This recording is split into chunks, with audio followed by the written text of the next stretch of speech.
So much All right, well, welcome and good morning, everyone. Thank you for being here. We're going to get started with a few announcements. We don't have too many today, but we have some things coming up. We've got, and of course, now I don't have them in front of me. The 30th, is that the right date, Raquel? Yeah, I think so. For our co-working, right? The Tuesday after Thanksgiving, we're going to try something a little different. We're going to have a little co-working time for a couple hours that morning. Just a time like to Pomodoros. What? Doing like Pomodoros. Yeah, I don't know if you've heard of the Pomodoro method. Basically, like kind of like focused work for a short period of time, then you take a little break, and focus for a short period of time, take a little break. So we're going to do that together to kind of just have some like motivation and accountability to like really crank some stuff out and get some stuff done. Have a little focused time of work that will be more fun than doing it alone like we're normally doing.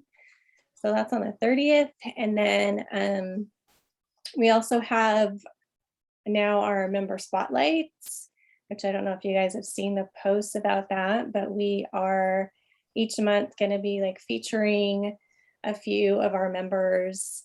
We'll be doing a Instagram live with them and a Facebook post just to kind of introduce them to the community.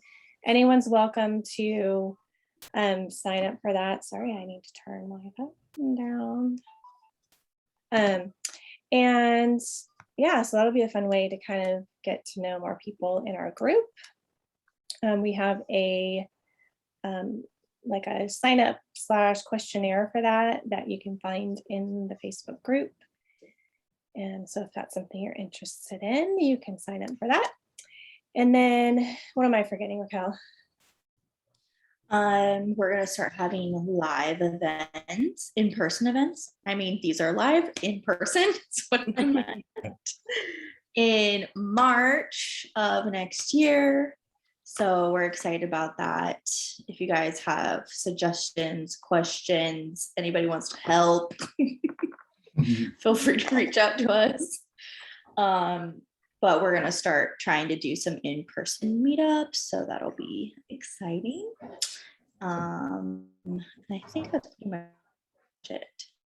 Yeah, and we will likely continue with some online things too. So we're kind of working out what it's going to look like, and it might vary from month to month. So some of our monthly meetings might be in person, some of them sometimes might be online. Well, we're working out the details. So as they get decided, we will certainly pass those on and let you know.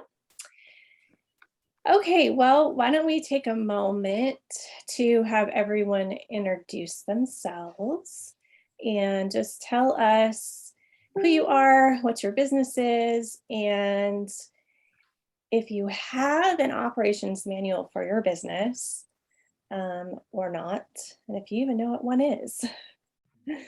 So let's start with Auralia.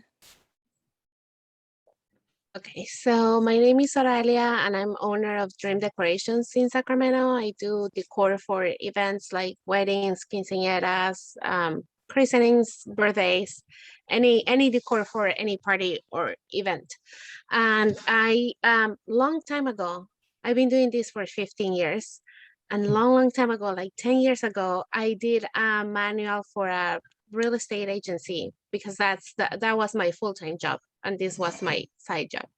So at the same time, I did one for me, but that's no longer like that was like 8 years ago that I did it. So I don't think that any of that applies to how I'm working now, especially because at the time I work a full-time.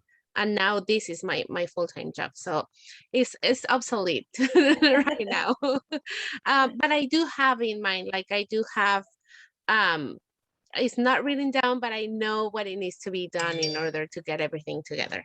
So it's just a matter of sitting down and doing it again. Yeah. Well, that's cool. It's great you have that background of having done it before. So at least you kind of know where to start and how to do it. But she'll get some great tips this morning that'll be helpful too. Cool. Awesome. Okay, UV, tell us about you. Am I glitching? Am I frozen? Nope. Okay, that's cool because y'all are. So like literally every single one of your boxes is frozen. You guys look great though. So full-time destination wedding photographers, hence why we're in Yosemite right now. It's me and my husband. I don't know if he's ran by, but he's running around.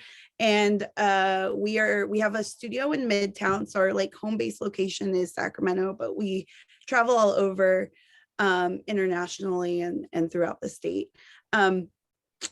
We do have, so I think we took advantage of COVID and decided like the beginning of 2021. So at the beginning of this year, we knew we wanted to bring on more help. And it was like January to March, I started training people. And while training them, I would create the manuals. And I have manuals for every bit of our workflow, all of our products, all of our different sites that we utilize, like Show It, Pixie Set, Sprout Studios. And I did it, everything said to do it in the format so that a sixth grader could understand. And the hardest thing is getting like my husband to use them, because he will forget and then be like, how do I do this again? Open the freaking like, what was the point of doing it if you're just going to yell over and ask me? But I do have them, and I guess I think, and I have like the alligator sign to do like, then click this alligator sign, then click that. I don't know, my format's weird.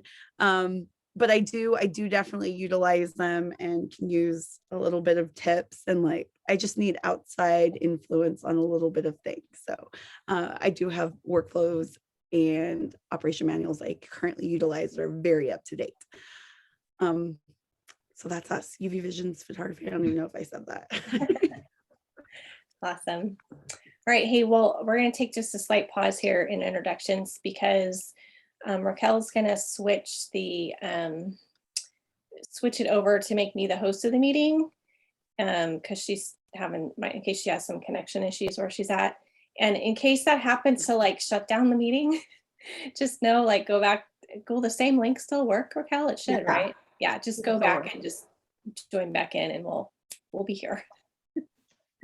We just wanted to make sure we let you know that, so we didn't all like, in case we all just disappeared all of a sudden. Okay.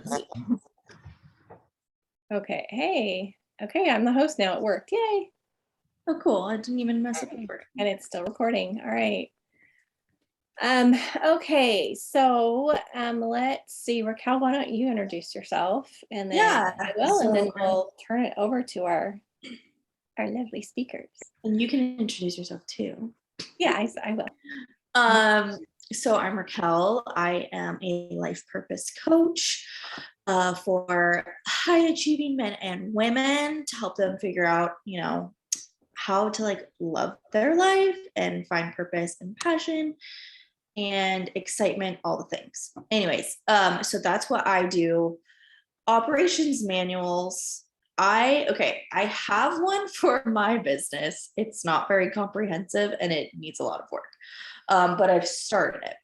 I did one for my last job that I did right before I left, and it was super amazing and fantastic, and I was very proud of it. And I had like pass it off to the person who was taking over for me, because I like was the jack of all trades in the office and like did everything.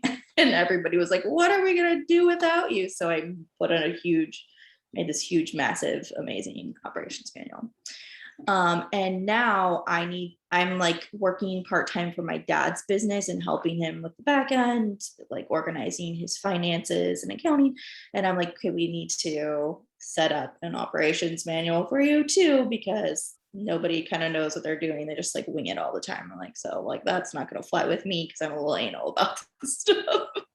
So I need to make one for my dad. So I've got like 1 million in progress here that I need to do. So I'm excited to hear you guys' input about it. Cool. All right. Well, I'm Robin, and I am a photographer with 𝒘𝒉𝒂𝒕'𝒔 Photography. I am actually currently kind of niching down to do mainly just brand photography for women in small business. I will still do a little bit of family photography here and there, but my focus is going to be on the branding. And yeah, I do not, I guess I'm the only one here. I don't have an operations manual. I do have a CRM, so I have some workflows and some automations in place, but I also seem to like keep changing those all the time. So I feel like I don't have one that's like, I feel like I need to go back in and really like make it better. And I imagine having an operations manual will help. So I'm looking forward to like really understanding more of like what one is and how to do it. So awesome. Okay, so Austin and Monica, tell us about you, and then you guys can just go ahead and jump right into your talk and your presentation from there. Okay, well, hello. Thanks, Robin. We are Austin and Monica. We work right now as website and branding designers. We have experience in what feels like everything under the sun. We were working as VAs most of this year, and we have kind of niched down and focused on this website and branding design that we're doing. And so that's like a super abbreviated version. Yeah, we'll get into that a little bit more. But UV, I definitely had to laugh because we are also a husband and wife duo. And I'm the one who's always like, Austin, how do we do this again? And so yeah. I've had to like take a step back and start like using our operations manual because we do have one. I do need to use it more. So I just had to laugh when you were talking about that. I'm a big proponent of this stuff. And so we're really excited to talk about it today. He's the organized one out of the two of us. I'm not. But yeah. All right, let's get this started. So as we go, we have a little PowerPoint thing we're going to share with you guys. Please feel free to interrupt us with questions or comments, or we would love to hear all of your experiences or like things you've done that worked well or not worked well. Just definitely feel free to jump in and just make it a discussion so you don't have to listen to us talk for the next 40 minutes. Our goal today is to convince Robin to create an operations manual and get that started for her. So we will see if we can accomplish that. Yeah. So we're just going to go over just the big questions of what an operations manual is, who needs one. We're doing the questions out of order, as you can probably see here, why you need one, when you need one, where you should make one, and how you should do it. And we're really hoping to break that down because we know that when you start this whole process of having an operations manual, it's very overwhelming because you're so involved in your business and it can seem so hard to break it down to the level of a sixth grader, like we kind of talked about before. So that's kind of our goal, to break it down, make it nice and easy. So yeah, so that's what we're going over today. Again, a little bit more about us. We have been married for 3 years. We love being in love. We love being married. And that is a big reason we started a business, so that we can just simply spend more time together. So in 2019, we started learning about what it was to be a virtual assistant. And then we really got the ball rolling and had our first clients at the beginning of 2020, beginning of last year. And so we, with COVID throwing a wrench on our plans and having to pick it up, we started just out of nothing, started running a VA business, and it was crazy. Like, we didn't know our onboarding process, we didn't know our offboarding process. We were trying to learn the systems of other businesses, but in the end, it ended up helping us a lot learn about the different kinds of business models there were. And so now we use that to help us in our web design and branding business. So we picked up a lot of things you should do and things you shouldn't do. And so we're hoping to share some of that with you today. Yeah, and just to give a little bit more background of the type of groups and businesses we've worked with. We've worked, let's see, in the past year, we've worked with sleep coaches, we've worked with yoga studios, we've worked with nonprofit organizations, we've worked with Food blogs. food blogs. We've worked with health and wellness clinics. We've worked with therapists and life coaches. It's kind of a big one. So everything but photographers, it seems, and that's what half of you guys are. So hopefully this will still apply to you guys as well. I think this part does, at least. I think this is the easiest of the questions to answer and the most straightforward. Who needs an operation manual? Basically, if you're a business owner, you need one. I don't really know if I could think of an industry that wouldn't need an operations manual. And I think a lot of people get caught in this trap of thinking that you only need an operations manual when you're ready to outsource or when you're getting ready to outsource. And we'll talk a little bit about that in just a minute, but I think that's a fallacy that people fall into. I think that's not necessarily the case. In my opinion, whether or not you're outsourcing, you still need an operations manual just for your own sanity, for your own organizational purposes. It's extremely helpful. So I say if you're a business owner, you should create an operations manual. Mm-hmm. That's definitely something that we fell into the trap of while we were virtual assistants, because it was just the two of us.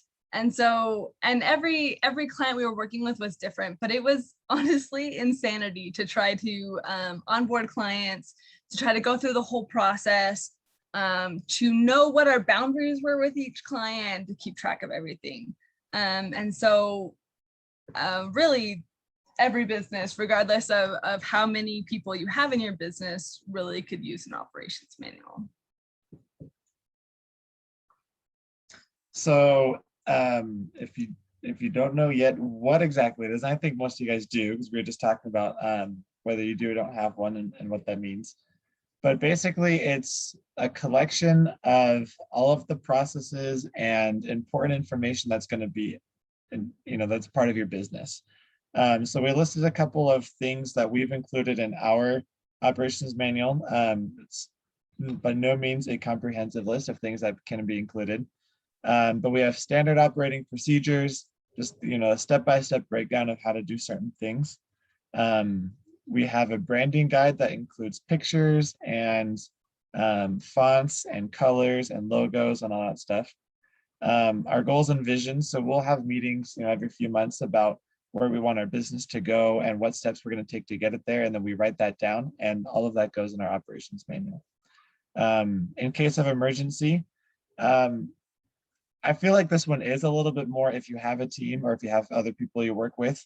And this is, Robin was talking about this a little bit ago. She was mentioning how, in case something happens to you, do you want someone to take over until you can get back? And if you do, what are they going to do? What are they going to work on?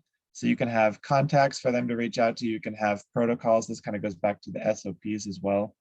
So that's just in case something happens and you can't get to your business. Do you want it to keep running, and how do you want it to keep running? There's links. So in our operations manual, we have links to all of our affiliate programs that we're part of. We have all of our contact links in one spot. So if somebody asks, you just go there and pull it up. Canned emails. This can also be in your client management system if you have that. But it might be nice to have a couple extras or different ones that don't go in there in your operations manual. Subscriptions, we use it for financial purposes, just to keep track of, when you're running a business, you have a lot of different things that you end up subscribing to. And so we kind of keep all that information in one spot. It's really, really helpful. So we would love to hear from any of you guys, UV and Raquel, or anybody who has done an operations manual before. What things have you guys included? What things would you say is a must? What things would you say maybe you don't really need that? We would just love to hear from you guys and your experience.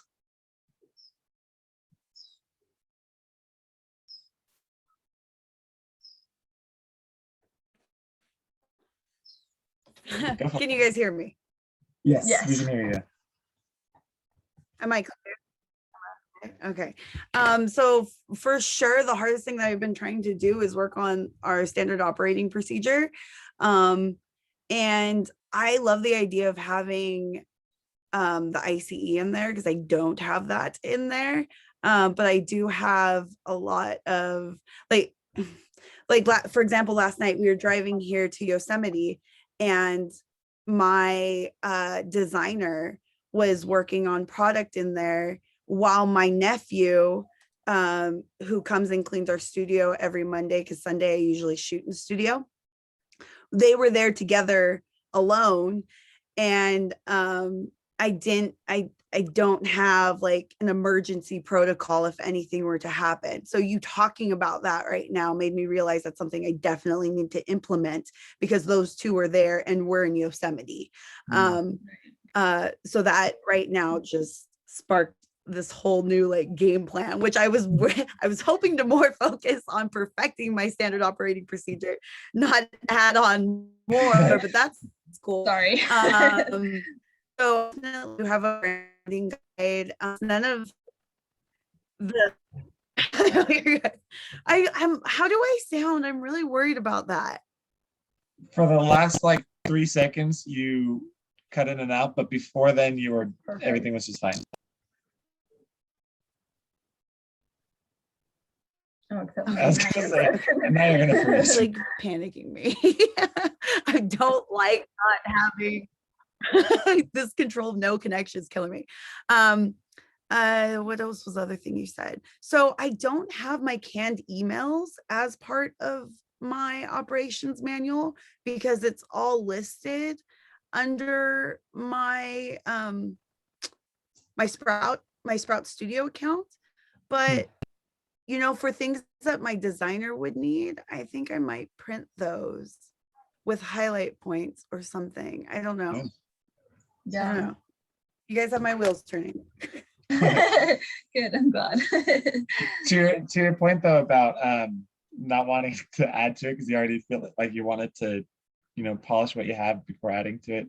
I do think adding certain things can clear off your plate so that you can focus more and polish other parts of your business. So just that. Cool. Does So anyone I else was have going any? to say, Oh yeah. Perfect. Yeah. Thank you. I'm excited about it. Kind of. I was going to say, like, I have the emails in mind, which was absolutely amazing because, you know, it was in my previous job. I had them all written out and I had a ton of them because, I mean, I handled like 150 emails a day when I was in that job. And I knew the person after me would be doing the same thing. And it just was like such a time saver to have those emails done already. And they're already written out and have everything included. And so I even had them like set up as, what is it called? Why my words not working? You can set them up as signatures. So I would set them up as signatures, all my different emails. So you just like go to like your email, like new email, and then switch the signature, and then it has the whole email there. And then I just like change the names and send. And it was like the most amazing thing to have set up. And because it saved a million hours because I had so many emails every single day. So that was my favorite thing that I had in my operations manual. But then, you know, links to logins, just like I had like a links page, but then also when I went through my operations manual, also have all the links and the logins there too. So you could find them in both places as you're going through like how to do something specific. That was also really, really helpful to have. I don't know what else. We didn't really have branding.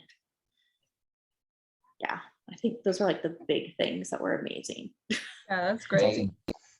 I would recommend, just a quick little caveat, if you're going to include links to different platforms and accounts or whatever in your operations manual, to keep the passwords, you know, somewhere safe. We use LastPass, but I'm sure there's other places you can hold on to secure passwords, and then you can share them without giving away all your information. That would be my one big piece of advice for this part is, you can have links and logins and stuff, but I would, you know, try and keep your passwords secure and private or protected. It's definitely been huge for us though to gather all of those links in one place, because there's always like that one random account that you only have to access every third month, and then you never know the password. I changed my password like pretty much weekly, like before we started doing this, because I could never remember them. So it's been huge to have them all in one place and to remember what even are the links that we use, you know. So that's definitely been super helpful for us as well. Yeah, that is something I definitely need to do for my dad's business, because the person who was doing the work, the accounting stuff before me, he just left suddenly and was just out. And I had 0 freaking logins for anything. So I spent an entire month, every time I had to pay something, every time I had to log into freaking anything, I had to reset the passwords for everything. It's like a 30-45 minute deal for every single account I had to reset. And it was like a month of hell of resetting passwords, at least like one a day. Yeah, that's It was the worst thing ever. And so like now I do just have that part of like where all these passwords are in like a secure folder. Awesome. So like nobody else has to deal with that, because it was the like that. You want to like send someone to hell, like have them take over something, password for anything. So I just want to share a tip that somebody gave to me, and that's what I do for my passwords. I know there's some apps or places that you can save like your password, but I was still like not, I wasn't trustworthy of the, I didn't want to put all my passwords in one place. So what I did, and somebody told me that, is I created an Excel spreadsheet, and she said, only use like 1 word or 2 words and put like nickname 1, nickname 2, and then like on your mind, you know what is the nickname 1 and nickname 2, but then on your spreadsheet put like nickname but with capital N and then a number at the end or a symbol. So it's a spreadsheet, but when you see it, it just says the word nickname, but you know what it is. So yeah, so I just did that because I still like a little bit not sure of having all my passwords, like the actual password. Right. So so I still have that on a spreadsheet, and if somebody looks at it, unless they know the word that I'm using, they don't know, they wouldn't be able to log in. But I mean, it works for some people, so I just wanted to pass it along. Yeah, that's great. Thank you. Does anybody else have anything they want to add about what they would put in an operations manual, or what they have seen or haven't seen? I was just going to say that it's kind of interesting because I thought I didn't have an operations manual, and maybe I don't, and I'm sure like, you know, you're going to go more into this, but I'm like, I actually have like a lot of those things. They're just like, I have, you know, my links are like, I have like really organized like bookmarks in Google. So I have like a bookmarks folder of like all of my, you know, main things that the main like things that I sign into all the time, you know, my CRM and all that kind of stuff. And then like I have, you know, my emails are in my CRM, and I have my subscriptions. So I'm like, maybe I actually kind of do have this already. You're ahead of the game then, Robin. Yeah. So I'll be curious to like kind of see how you continue to explain it. So I'll let you guys like go ahead and continue. All righty. Perfect. Thank you so much for everyone's comments. Really appreciate it. So now we're going to go into why we need an operations manual. And there's a lot of these things that you've probably heard of, and you're probably going to roll your eyes at me a little bit when we go over this, but it's okay. So the first thing is outsourcing. And this is something that is so tricky for business owners to do, because having a business is like having a baby. Like, that is your baby, and you want to make sure that it goes exactly the way you want, and you want your hands on, to be able to have your hands on everything that's going on, which is totally fine. But even if you don't think you're going to outsource right now, you might in the future decide that it's a good time to bring someone on. And as the people who have been outsourced to as VAs, I can tell you right now, you're going to have the best relationship ever with your VAs if you have an operations manual. Because once you bring someone into your business, it's a whole new world for them to try to learn. And if you want them to understand who you are and what your business is and what you represent, the best way to communicate that is in an operations manual. And so we have some really good examples of people we've worked for. I worked for a food blog who sent me probably like 16 Google Docs outlining step-by-step of exactly what I needed to do. And it was awesome because as I was learning their systems and what they did and their flow, I was able to go back to that over and over and over again without having to constantly be bothering them. So I could just go back and look it up, and no one had to know that I didn't know what I was doing yet. And I worked with it was a brand and website created but for pet businesses, and I worked with her for a couple months, and the same thing. I thought it was a really good example of how to prepare for outsourcing, because she had, I think she used Asana, just a step-by-step, you do I was helping her post her blogs, and so she had to list it out, do this first and get these images ready, and then all I had to do was open up the list and go through systematically what she had written out, and then the blogs were posted, and so it made it super, super easy. Yeah, and then we have we have a lot of really bad examples of what not to do. Yeah, we have more bad examples than good examples. When a clinic we were working for, they had someone else that they had hired before us, but he had left, and they didn't know how to do any of the stuff that he did, to the point where they were like, can you go talk to him who we fired to go tell you what he used to be doing? And that's just super unprofessional, number one. And number two, it creates an awkward situation all the way around when the person that you fired has all the information in your business.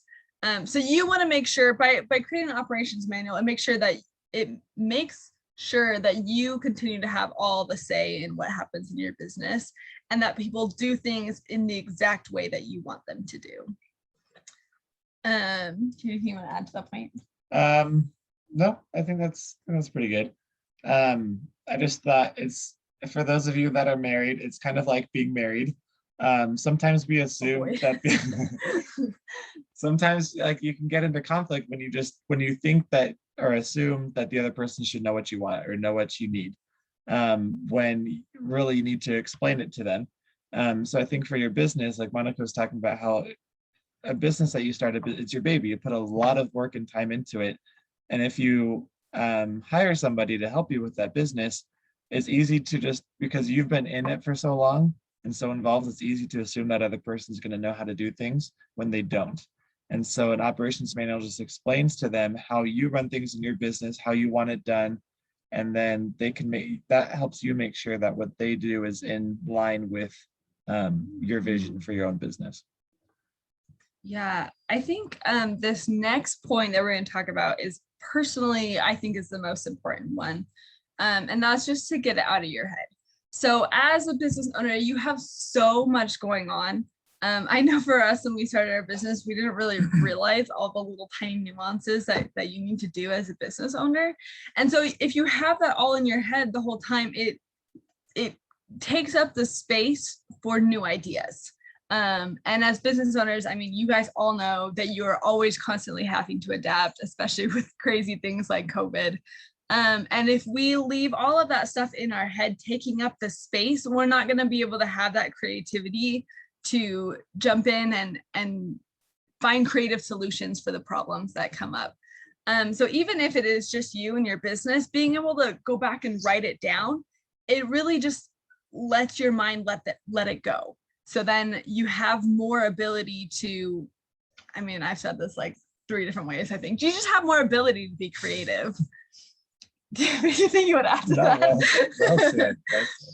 I get stuck in these circles sometimes, so. It's really driving home that point, but it is important and it is really helpful. So. And that way, whenever things come up, like the best example I can think of is taxes, which don't come up that frequently. But if you have it all written down exactly how you do taxes and how everything should go, then when tax season comes, you don't have to spend all your time worrying about how you do taxes. You just go to your operations manual, to your section that says taxes, and then you go through and you say, okay, this is what I did last year. This is what worked well. And then you just take all that worry off of you. So that's a really important one. Oh my gosh. When you say doing it for your taxes, I'm like, shit, I need like operations manual for my life. Can I just give that to my fiance when it comes to taxes time? It's like That'd the be nice. worst. I know. And it Sorry, causes that so just came to mind. it causes so much stress. But That's good. okay. Robin, remind me, we have until roughly 2 o'clock, is that right? Sorry, say that again. How long do we have until we need to like wrap things up? 12:30-ish. 12:30. We Okay. still have a lot of time. Yeah. Okay. Okay, cool. And so then the final point here, Oh, sorry. you're skipping over, that we've kind of already touched on, so we won't go really deep into this, is just to prepare your business for success. If there is one thing that 2020 taught us, it's that we never can be prepared. We never know what's going to happen. So you need to be prepared for your business to continue, especially if it's your primary source of income. You need to have it set up to continue generating income for yourself if you have to step away for a little bit.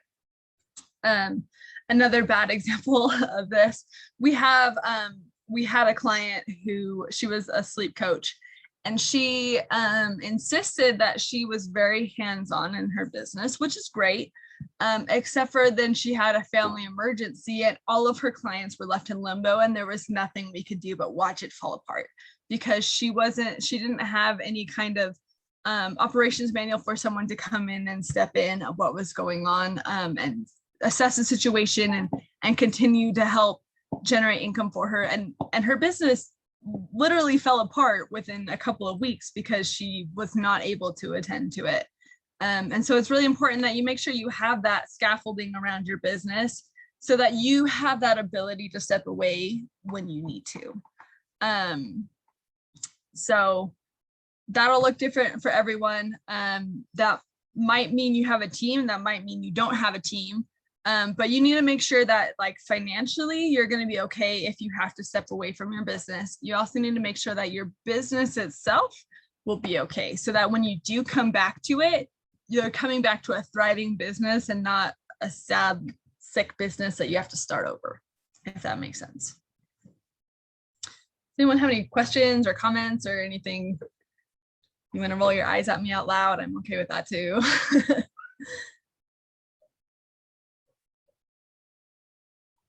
We're okay? Okay. All right.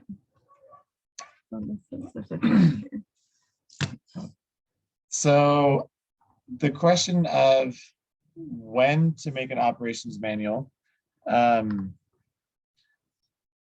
think this is oftentimes something that trips people up. I feel like sometimes we're scared to make an operations manual or start because it can involve so much and it can take so much time. But I say start now, because it's not going to be something that's just a one and done event. It's going to take a while, and it's going to be an evolving process. For any of you guys who have already started it, like you can write out stuff and write out a process, but then it can change in a couple of months, or maybe you want to reword an email that you've prepared, or maybe you found a better way to do something, or I don't know, there's a lot of different reasons that it can change. And I don't think you're ever going to get to the end of creating it, which I don't know if that's easing your worries about not wanting to start it. But just, I think it's important to know that it's a process, not an event. And so the best time to start would just be now. And then you can start small, start maybe with just a couple SOPs, or start by just gathering your links in one spot. And you don't have to sit down and try and get the whole thing created in a day. But start with something small. Maybe think about what's the most important part that you need to collect in this space, and just start by creating that. Mm-hmm. Yeah. One of my favorite things about being a business owner is that our business can be what we create it. And I love that it can evolve with us. Our business has changed a lot since we started. And I love that ability to evolve.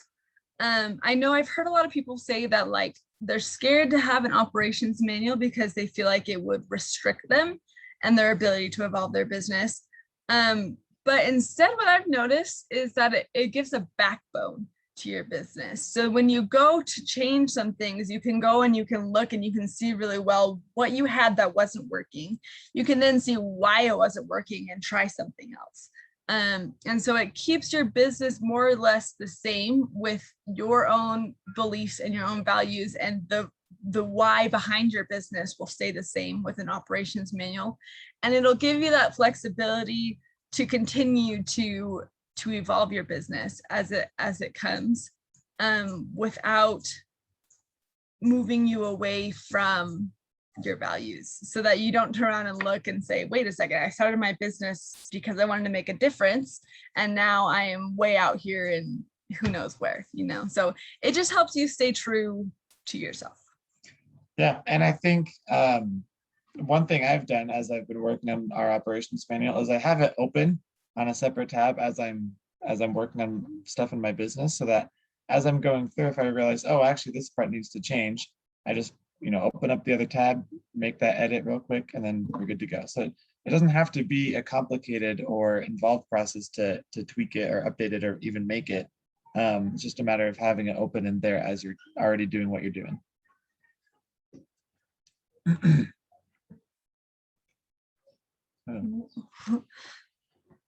Our clicker is not working. Please hold for technical difficulties. Let's see. Oh, There we go. So where to make an operations manual? It's never a one size fits all. Operation manuals come in lots of different shapes and sizes. And so it really just depends on what works best for you, how you like to organize things, you know, what type of business you have. It can be something really, really simple too. It doesn't need to be anything crazy. So we've listed a couple of ideas of places that we've seen it done before that have worked really well. Google Drive is a great place because you have docs and you have sheets, and you can even do Google Forms, which are really nice. Asana and Trello and Basecamp are a couple of like task management systems that are really good. It's a really nice place to put stuff like an operations manual into. Airtable, Monica has more experience with that than I do, but I've heard a lot about it. Dubsado and Honeybook are a couple of client relationship management systems where you can have parts of your operations manual, like your canned emails, can go in your CRMs. We've listed, I was thinking about this actually when we started talking, we've listed a bunch of like online digital resources because most of us run a lot of our business online.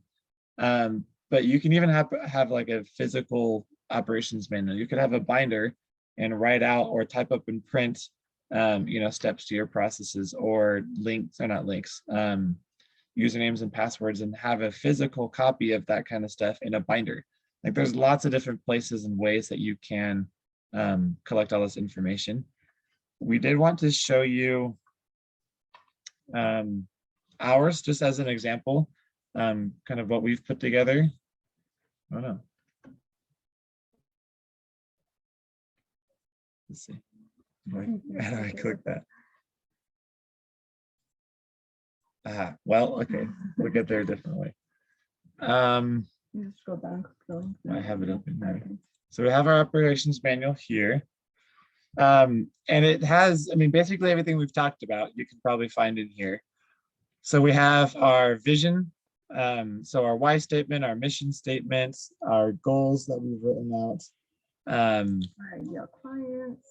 Yeah, so we have quarterly goals, yearly goals, our ideal clients, accomplishments. So like if we've taken an online course and we get a little certificate, I like to gather it and put it in here. So I think it's kind of fun to see all your different certificates that you've earned and stuff. And then our brand style guide. So we have, you know, our fonts that we use, the colors we use. Here's all of our logos. We have our business SOPs. Obviously, this one's a work in progress. We've gathered our testimonials in one spot. And I think this is really nice, just a cool feature of Trello. We really like Trello. We've just recently been introduced to it. But you can create checklists, and then, you know, once we post about it and we share this testimonial, we can just click that it's been shared. And then it's really easy to see, you know, which ones have we used yet, which ones haven't we used. All of our subscriptions are in here, and we've included the link to get there. We've included how much it costs per year and per month. We have all of our affiliates that we're involved in. So yeah, that's ours. And again, Trello is a great spot because you can attach files, you can have checklists, you can create templates, but it's definitely not the only place to do it. It's just one that we've really enjoyed. You guys have any questions about how we set ours up or anything like that? Or suggestions for it? I have a question. Is Trello a monthly subscription, or is it a yearly? Does it have a yearly option? So we're using the free version of Trello. So in the workspace, we have so we have an A&M workspace, and then with the free version, you have 10 free boards. So we're using 5, but it says we have 4 left. So I don't know what's happening there, but you're supposed to get 10 free boards. So we have one for our operations manual, then we have, you know, for our content and things like that. And you can get extra features if you pay. You can get more boards. You can assign tasks to specific checklist items. But with the free version that we're using, you can still assign tasks. Like, for example, this testimonial, if I wanted, I could assign Monica to it, and I could set a due date for when it's supposed to be posted. And all of that is included in the free version of Trello. Okay, thanks. Yeah. So I have kind of a question, and then like a resource, I guess, to share too. So my question is, like, I see the value of having everything in one place like that,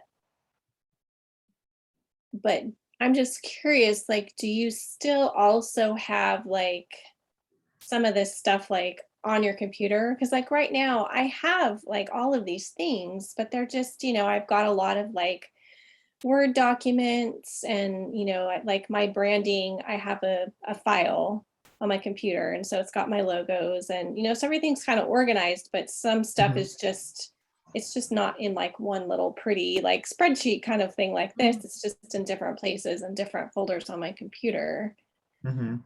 So like, I guess my question is, like, obviously before you put it all in here, it was somewhere else. So does all this information like kind of also exist elsewhere for you?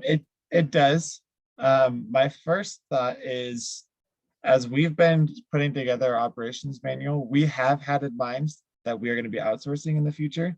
And so although, because we've talked about like you should create an operations manual whether you're going to outsource or not.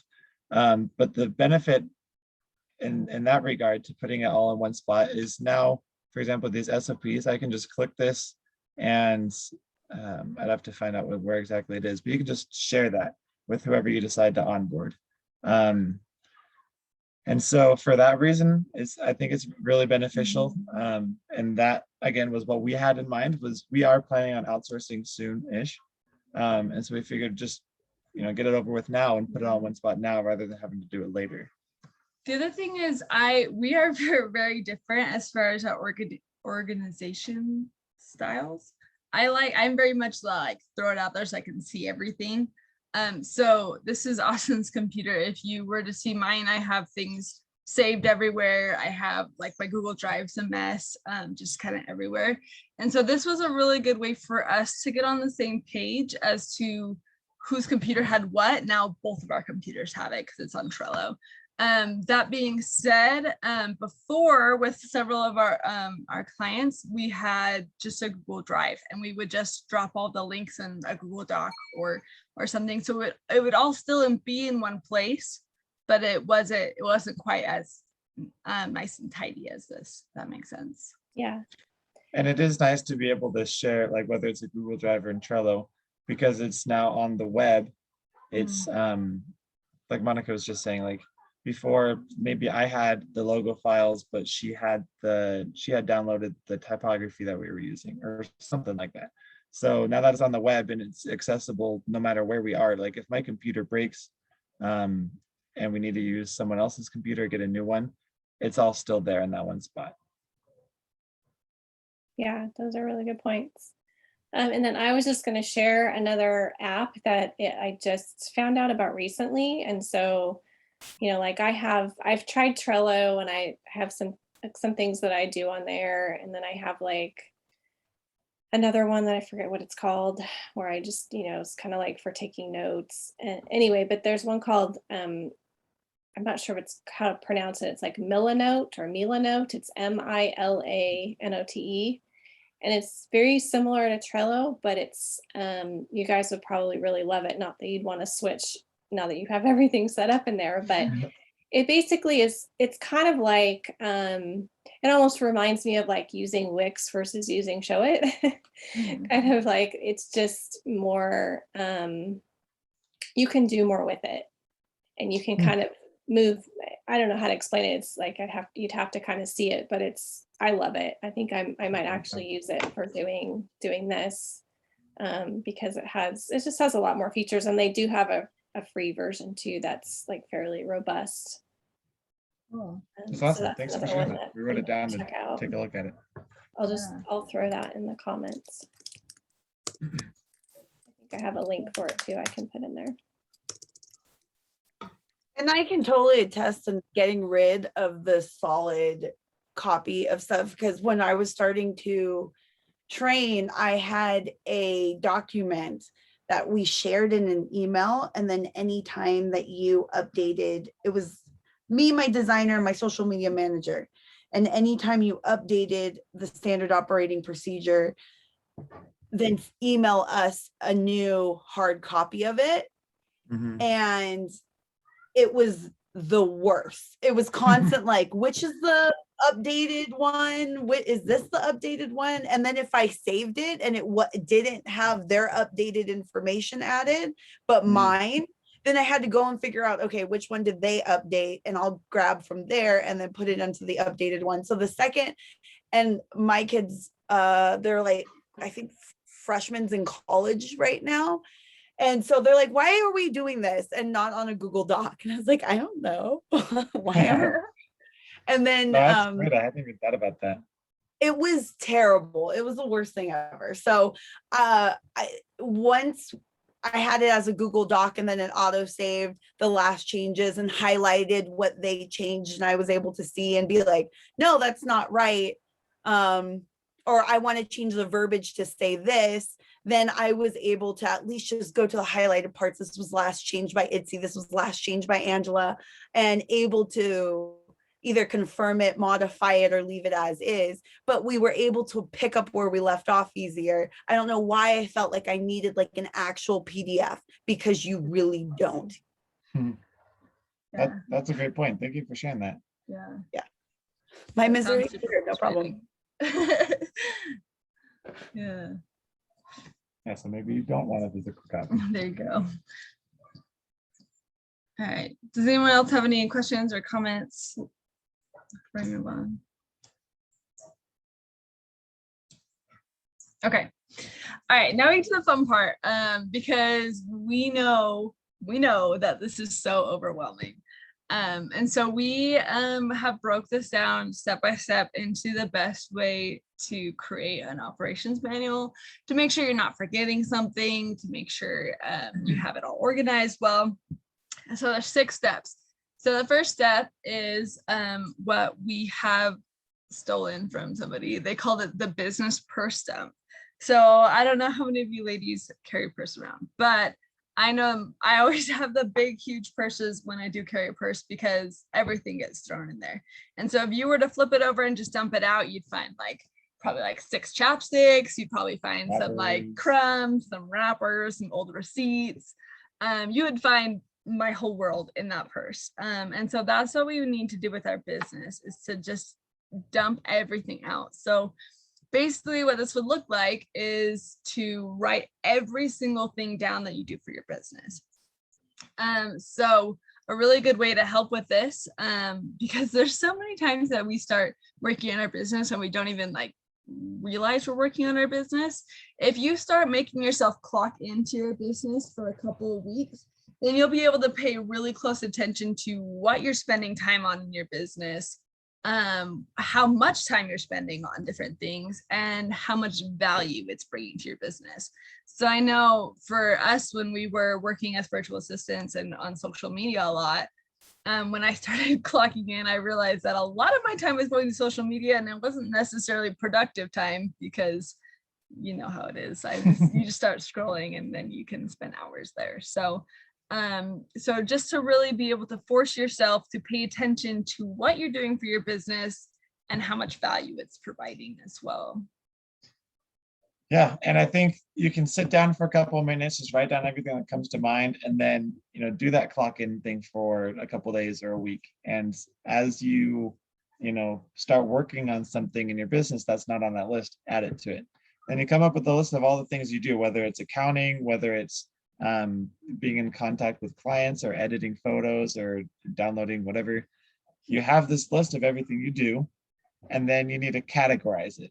And I think the first categorization is to figure out if it does one of two things. Is it money making or revenue generating in your business, or is it essential? For example, doing your taxes is not necessarily revenue generating, but it's essential. Quite the opposite usually. Yeah, it's true. So if it does one of those two things, keep it. And just like when you dump out your purse, chances are you're going to have some wrappers or crumbs in there and you need to throw that away. If you're spending time, especially a lot of time on something in your business that's not essential and not revenue generating, get rid of it. If you don't need it, then why keep doing it and wasting your time on that? With those things that you do keep, you can categorize it into, maybe it's editing or a couple tasks that you do in editing. Maybe you have some financial, things that you do. Maybe you have client things that you do. And so you categorize it and give it a name. What part of my business does this activity go towards? So a good example I heard on Elizabeth McCravey's podcast. I don't know if you guys know who that is, but she's a business owner who has a podcast that I love.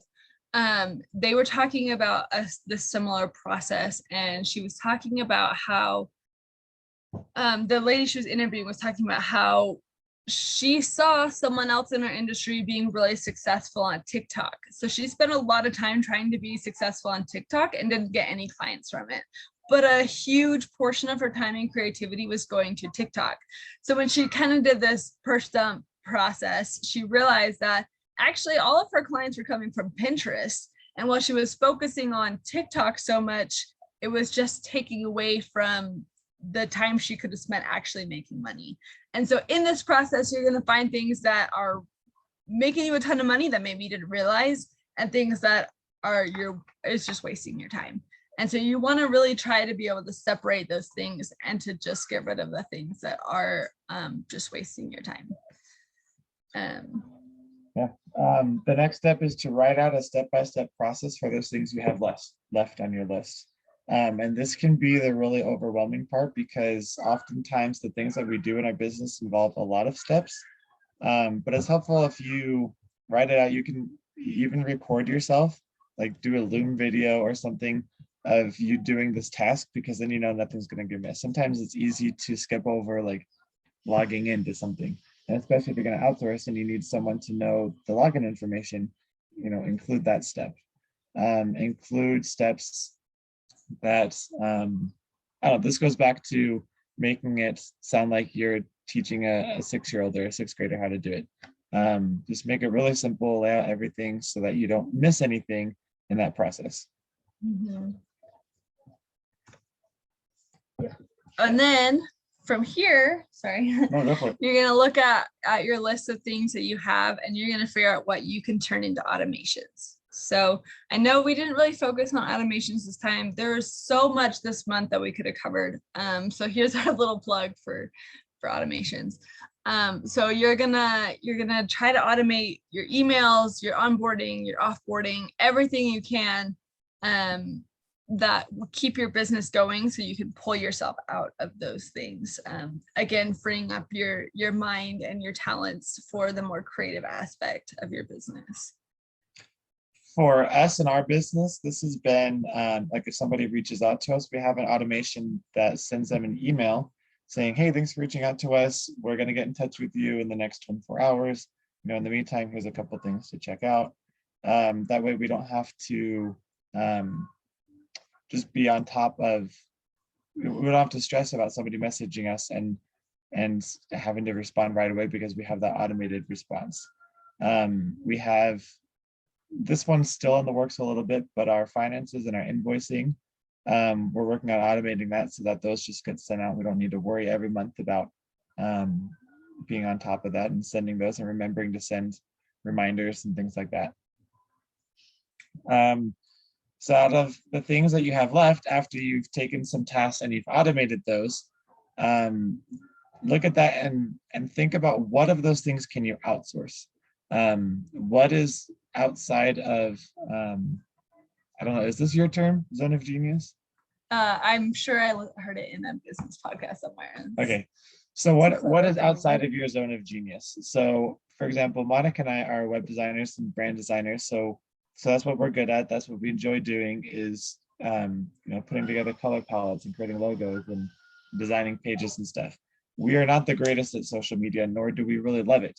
And so that's one of the first things that we're going to prepare to be outsourced, because that's not in our zone of genius. So think of things that either you don't know how to do, you don't like to do, or take up time that doesn't need to be taken up your time. And if it does one of those things, then prepare that thing to be outsourced. Yep. And then whatever is left should be the fun money-making part of your business that you love. This is the reason that you got into your business in the first place. And so then you'll schedule out the times, and you'll make money in your times, and then you'll get some of your life back, because you won't be so cluttered with all these other things that you have. And so that's kind of, that goes beyond creating your operations manual, but that's how to keep your business really lean, how to really use your operations manual in the best way possible to make sure that your business is supporting your life and your life isn't supporting your business. That was also coined from a podcast. Anything clever was probably from a podcast, which I probably should have figured out who said those things. But we do have an example again from our own Trello board. So this is a different board that we're using. It's a content calendar. And so we haven't outsourced this yet. We're planning on it. But in the meantime, we've created a system that has it all laid out so that when we outsource, it's really easy for our new team member to hop on and do this. And so we like to batch our content creation, so that once a month or once every few months, we'll hop on and we'll write down ideas for Instagram posts or blogs we want to write. And then over the span of a couple of days, we'll write all the blogs, we'll create the graphics and captions for all of our posts, and then we'll schedule them. And so in the span of 1 or 2 days, you've created and scheduled all of that. And so now you have the rest of the time, the rest of your month, to focus on other parts of your business. Like in our case, that would be focusing on designing. So coming back here, oh my goodness, come on. Okay, coming back here really quick to kind of bring this in a full circle to the operations manual part. Over here, you can see we have these templates. And so then we went through and we made an SOP, and we have that again in our operations manual. But then we come and we take this template, and you can just and then we copy it. And then we go through every check by check or point by point, everything that we need to do to write a blog and what we need to do to get it up onto our website, to make sure that it's all standardized and everything. Like we even have here, like change the link color. This will be the color of the link. And so that everything is uniform every single time we write a blog. So if we are super exhausted and super brain dead when it comes to write a blog, nothing will get missed. Every single time it'll be the same. And now it's going to take a lot less time to write a blog because we're not going to forget a step. We're not going to have to look up, okay, how do we do this part? Because it's all there for us. And so like Monica said, we just copy that. We change the title to whatever title we're going to write our blog about. And then as we go through it, just, start checking things off. Anybody have any questions or comments, suggestions, complaints? Jokes? Just kidding. A thumbs up from Newbie. Does that mean that you don't have questions or that you do have questions? I think it'd be a hand raise if she had a Okay, question. so it's probably she does know a question. Okay, cool. Well, in the last few minutes, we wanted to get this process started with you guys. So we're gonna give you all about, what do you say, a minute, 2 minutes? Yeah. To just write down as fast as you can, anything that comes to your mind, what you do in your business. So, I mean, just so you started, you got maybe some social media, you got client relations, you got all that stuff. So we're gonna give you a minute to start writing all that down. And we will start right now.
Okay, jot down the last couple of things.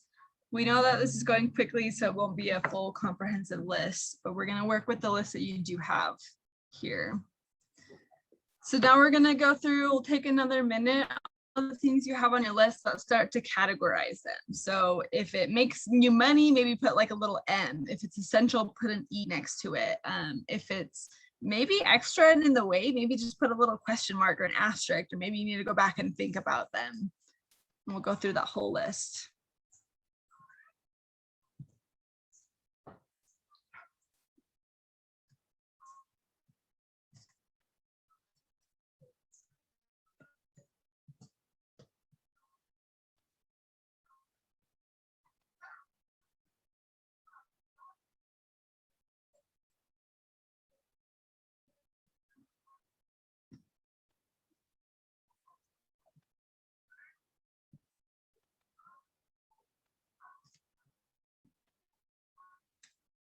Okay, at this point, I'm curious if anything on your list has surprised you already. Has anyone noticed anything on their list that maybe they didn't realize wasn't so essential, or maybe was making more money than they thought? I know it's only been 2 minutes, so no pressure if you didn't have anything like that. But Well, the first thing I put down was answering inquiry emails. And then I kind of like slashed the back and forths with the inquiry emails. And so it was weird because that was one thing, but I found that the inquiry emails were essential to make money, but the back and forths were freaking in the way. Mhm. And so like one of my things that I do that I listed was update our pricing and info guides. And I'm constantly adding more information to avoid, like, if you just read this, you won't have to ask me all these questions. Right. But I I know that I need to get the inquiry emails. I need to be responsive, and that's fine. I enjoy that. It's when I get those questions back, like that's so tedious and so time consuming when I could be doing other things to make my business money. That was kind of surprising to have one thing be essential and annoying. At the same time. Yeah. Yes, that to answer that I found interesting. Yeah, that's an excellent example. Thanks for sharing that. Yeah. Yeah. Anybody else have anything they want to share? I was gonna ask Yuvi if she had thought maybe about like in her emails, like instead of writing out all the information, since people don't tend to read stuff, having like a video, like do like a Loom video where you're talking, like telling them stuff. Oh, so you mean like have an FAQ style video for maternity, family, engagement? Huh. Yeah, I mean, because it sounds like you don't, like, you're not getting, like, you don't typically get leads on the phone. Like where you can just like answer all their questions at once. No. Okay. So yeah, I mean, I don't know. I guess maybe if it's more FAQ, I don't know. I just think I'm thinking maybe in like your initial like reply to them. I don't know if you could somehow incorporate video in there somewhere so that it's like it gets their grabs their attention a little bit more. I don't know. That might be harder though with like all of the information you're trying to share. Yeah, and you know what, we're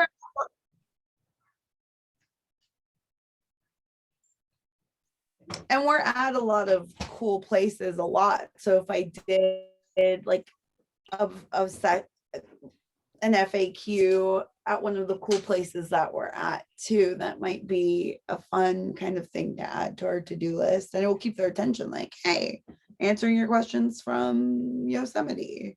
And do awesome like FAQ video. Yeah, thanks for that. That's a really good idea for sure. So for me, when I was making the list, I'm a one person business most of the time, but I've been talking for the longest time that I'm gonna outsource a couple of things, and now that I'm doing what like I made the list, it's clear that I need to do that, that I need to outsource those things. And when you were talking about that, like for somebody else, like do the manual for somebody else, is like, yeah, it's not difficult. It's just that I've been used to doing all the stuff by myself. That that is just how I got used to it. Now I don't see the point of outsourcing it. But now that I put that is make money or not, then it makes more sense. Yeah. It's really eye-opening, huh? There's so many things we do in our business, even in the list, like we do this all the time in our business, even in the list that I wrote of just like the quick things, I was like, wow, there's a lot of things here that are not making me money that I'm still doing, you know? So it's really eye-opening, huh? Yeah. Cool. Okay, let's go ahead in the next few minutes. Just pick one of the things that you do. Maybe it's something that you want to outsource, and let's just start writing step by step what you have to do every time you go and do this thing. So just pick one of the things on your list and start maybe just making like little bullet points or something.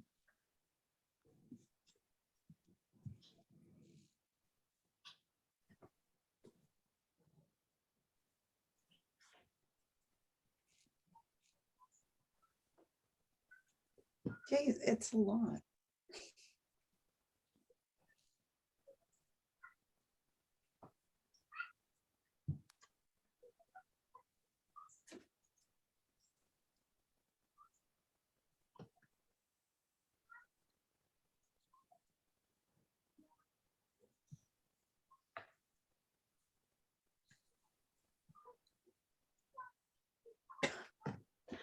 This is hard.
Okay, just another minute here and we'll come back.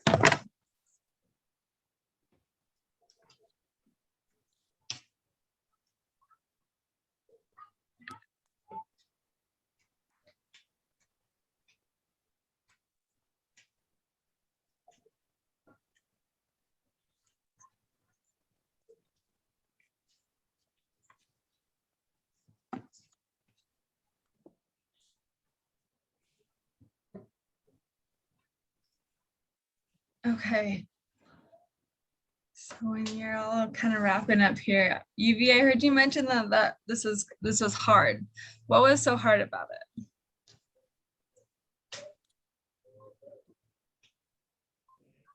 Well, I don't know if I just picked a really hard one. Because out of my list, one of the things I do is shoot, obviously, go shoot at sessions. So I pick shooting. And then I would say, I kept having to add something to as a prior. So I would put down number one, and then I'd be like, oh, that's not actually number one. I got to consider making sure the gear is charged. And then I'd be like, okay, then I can pack my gear. Wait, no, that's not what I do. I need to add another number one because I make sure it's cleaned and ready to go too. And then I can pack my gear. Oh no, wait, I also got to make sure that my cards, the JPEG or the raw images have been dumped and backed up. Then I can pack my gear. Okay, now I think I have number one. Then I need to manage my travel time. Wait, before my travel time, I need to know where the session is at. So I'll need to open calendar, check the session location. And so every time I thought it was like the next step, I realized that there's a whole bunch of stuff that I actually do before getting to that point. I'm not gonna lie, my husband does all the gear shit. I don't do that. So I think that's why mentally I didn't realize that was like a prior process. But before I even get to the actual location to shoot, I'm already on step, like, it looks like 11. So it was getting like, I can't even read this. Yeah. I think it's kind of amazing when you start really sitting down to write out all the stuff that you do. There's a lot. Yeah. And a lot of it you do, on autopilot without really thinking about it. But we've spent the last hour and plus talking about how beneficial it can be to really sit down and think through all the things you're involved in doing and all the steps involved, and then whether you consolidate it or write it out and have that record or share it with someone that's on your team, it can really help you grow your business or expand your business and help you be successful.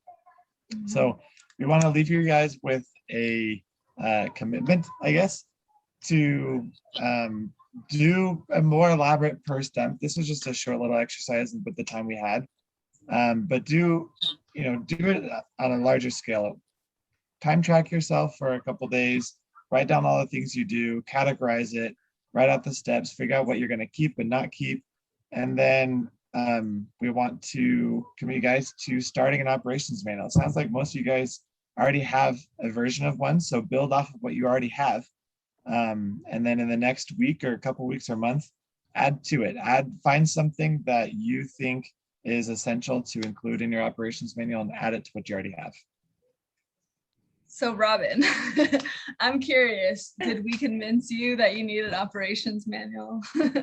Yes, you did. I think I definitely, I'm excited to see that, like, I kind of sort of have, at least the pieces already. And so, but yeah, I can see how, like, kind of making it more organized and having it in one place will definitely, like, save me time and help me be more organized. And like, I won't have to keep like clicking to get like to the folder within the folder within the folder all the time to find what I'm looking for, or try to remember what folder I've put certain things in. So yes, right.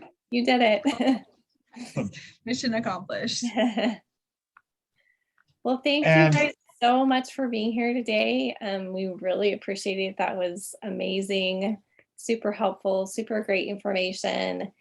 And I'm glad we have the recording so that anyone who couldn't be here today will be able to go back and watch this and benefit as well. Well, thank you so much for having us. This was really fun. Yeah, thank you for I was being here. not gonna miss it. Thanks for being here, guys. All right, well, Yeah, thanks. And I thank don't you even so know if you mentioned this before Yuvi and Aurelia joined us, but they're actually, Austin and Monica are in Guatemala right now. So they're joining us from while they're out of the country. Yeah, Yes. that's why our closet is right behind us. So yeah, we appreciate you taking the time, out of your day with what you guys are doing out there. So thank you again. Thank you, everyone, for being here. And we look forward to seeing you guys again soon in the group. Great. Thanks. Yes, thank you guys. I also wanted to just add a little plug. Oh, it went off. Distracted. Sorry.